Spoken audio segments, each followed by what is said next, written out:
The police arrested 30-year-old suspected bandit commander Ibrahim Ismaila while in pain. He explained that during the attack on Kitibawa village in Danmusa Local Government Area on September 15, they abducted 18 villagers, mainly women and children, and rustled many animals.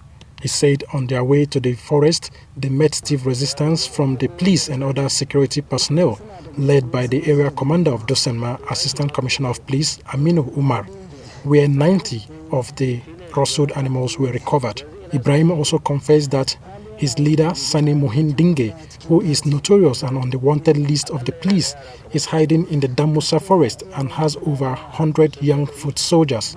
The suspect also confirmed that it is his first time being in severe pain due to the injuries sustained, as he pleaded for mercy, saying he regrets his actions. He also confessed to have received a total sum of 500,000 naira from a ransom of 5 million collected from one of the victims they held. Yellow said the remaining abducted victims are held in other parts of the forest by some other foot soldiers of their leader, Muhin Dinge, as he promised to assist the police, though difficult to rescue due to the sophisticated weapons and the terrain.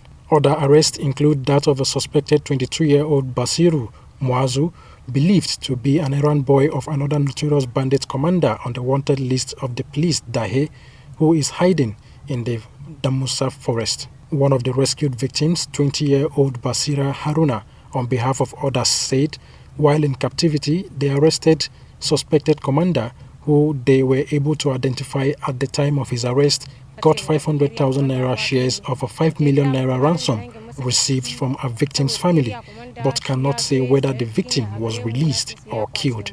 She said they underwent untold hardship during their stay in captivity, with hunger and ill treatment they received from the abductors. Haruna confirmed that 18 villagers, mainly women and children, were abducted the night the attack took place, saying they were separated into two groups on their way to the forest. While thanking the police for their rescue, they pleaded that the remaining victims be released. Command is making frantic efforts in conjunction with other security forces with a view to rescuing all the victims alive or hurt.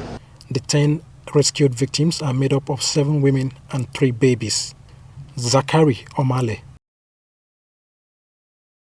Thanks for checking out SYMFONI on YouTube. Please be sure to subscribe and like our videos for updates.